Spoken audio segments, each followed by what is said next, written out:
But nobody can explain. It's Midrashim explained that Esther, some of them said that she was old. We don't understand what he found in her, but this is lenimtzo chen, matzah chen b'nei ro'eh, means he found favor. Why? We don't know. It just happened. And that's the beauty, the way that Hashem created it slowly, the way that he weaved this plot so that the miracle is going to happen by her. She was old, 70 something. She was Yara Crockett. Her name was Adasa because she was greenish. She wasn't. Yeah, she wasn't beautiful. So, but some say she was one of the most beautiful women. Go figure. We don't know. The Midrashim say opposite things, and we don't know exactly how it happened. Yeah. This is Ad Deloyada. We don't know exactly what happened, but it doesn't matter. You know, Hashem runs the world, and He does it the way He wants. She saved the world, Jewish. She married him with no kiddushin, right? It was not. She married him, but. Well, with a non-Jewish man, you don't have to make it kiddushin. Yeah. She married only to save the Jewish people. So, wanted so I started with the story about the bee. We said that it's kind of, it looks to us that the mitzvot are kind of a burden on us, and it's kind of hard, and it limits us and everything. And many times people want facts, and they want to know why is it good or why it's not good. Every mitzvah that you give, you know, kosher. Is it good for me? It's not good for me. Is it true? Let's find scientifically why it's okay, why it's not okay. What's exactly happening? What is shatnez? It doesn't make sense. And okay, all this mitzvot. So there was this big building, huge, tall building, a lot of tenants living a very high-story building. That one time, it's a mashal, of course. One time, a fire broke up in the basement of that big building. Now look how people react to something that they don't see.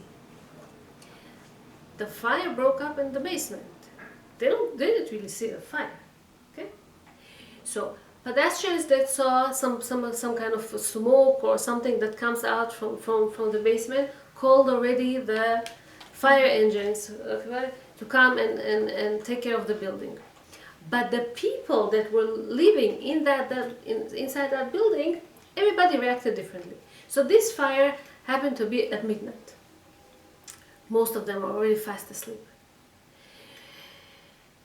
Some people that heard that there is fire, okay, woke up, took out their stuff and ran away from the building, and no questions asked.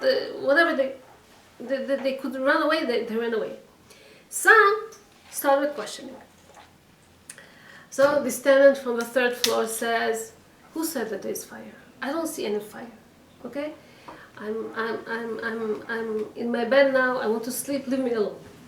The one from the fifth floor says, "I had a very tough day. I have to rest. I cannot. I have to go to bed. I don't see anything. And besides, I'm afraid of they showed him ladders, they showed him ropes, they showed him stuff. I'm afraid of these ladders, and I'm afraid of heights. And what do you want from me? It's cold outside. Leave me alone." One said, "I'm embarrassed. Like, the neighbors are going to see me in pajamas now. I cannot go out this way." He decided to stay.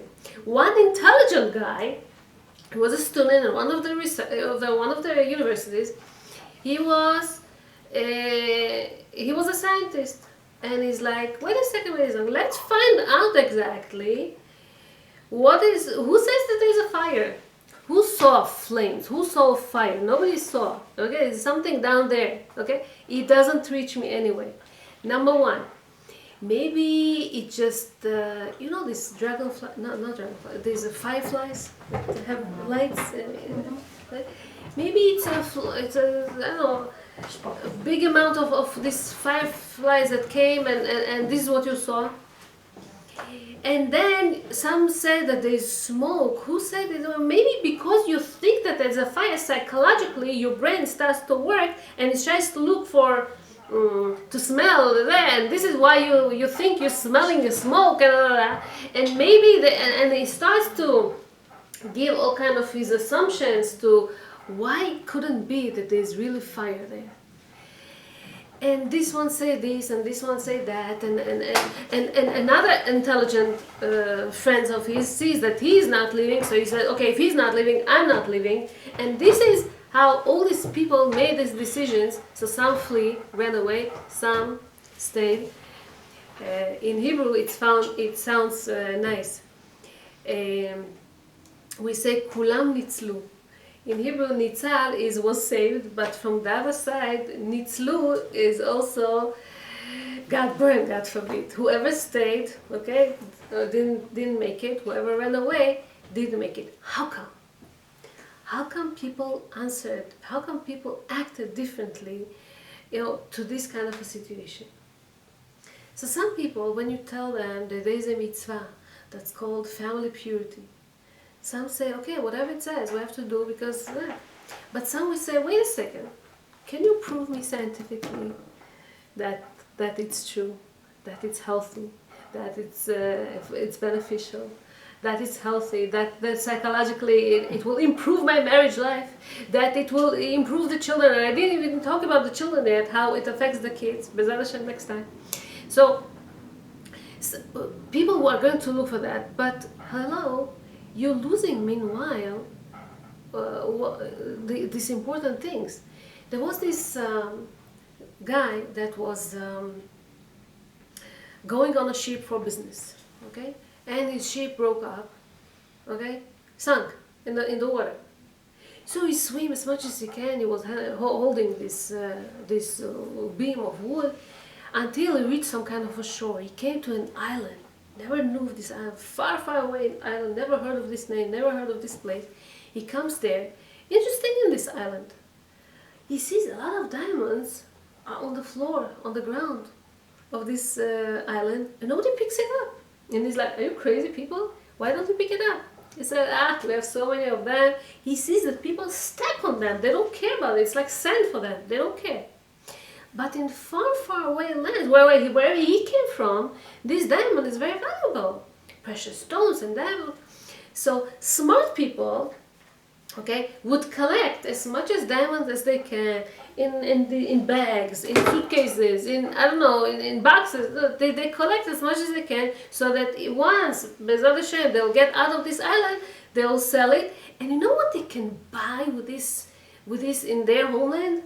They can buy, happiness with this. They can buy houses. They can buy, they can provide, they can buy so much that this island could offer them. But people who don't care, people who don't pay attention, they'll stay there, and then. So the rabbis, when they give this mashal, they say that this is what happens to us when we come to this world. We get the mitzvot. Now, it depends on what you're going to do with this mitzvot. Some people will collect as much as they can, because over there in the next world, you cannot really do anything. They say about the Gaon Vilna that when he passed away, he was crying. Why do you cry? Are you afraid from death? No, he wasn't afraid from death. Are you afraid that you won't get Olam Haba? No, he was a righteous man. Of course he's going to get. But what is he crying? He's afraid of the malachim, of the angel. No, he's afraid that his mission is accomplished now in this world, and he won't be able to make any more mitzvot. Now he has a tzitzit. Every time he's wearing a tzitzit or talit, right? He's making a mitzvah. Olam Haba, he cannot get any reward or perform any mitzvah like that anymore. This is why he was crying. So they say collect as much as you can over here, because over there you cannot really do it anymore. Your mission is here in this world. The question is whether we understand it, or we start to outsmart, we start to ask questions, or what. So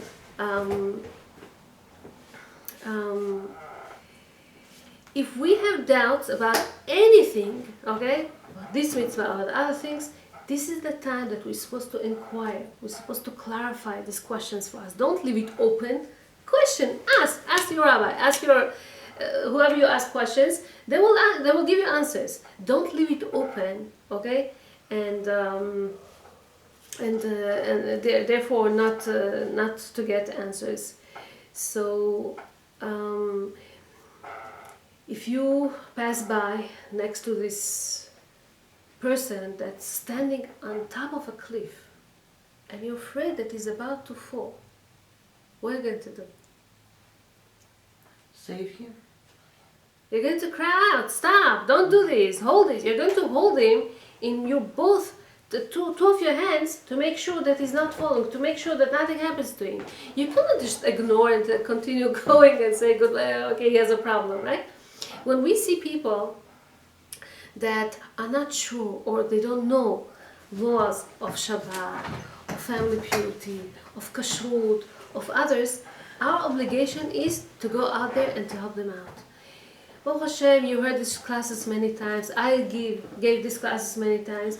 But you have to spread it out, give it out, okay, to family, to friends, to other people that don't know, because you want to save them from this high cliff that they are before they're falling. And this is our responsibility as Jews to make sure that our brothers, sisters, they won't fail too.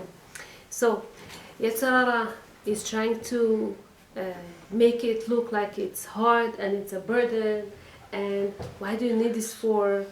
And it's going to convince us that we have to be free people. Don't put all those limits on your clothing, with tzniut wise, or on the food, kosher wise, or on other mitzvot. Be free, do whatever you want.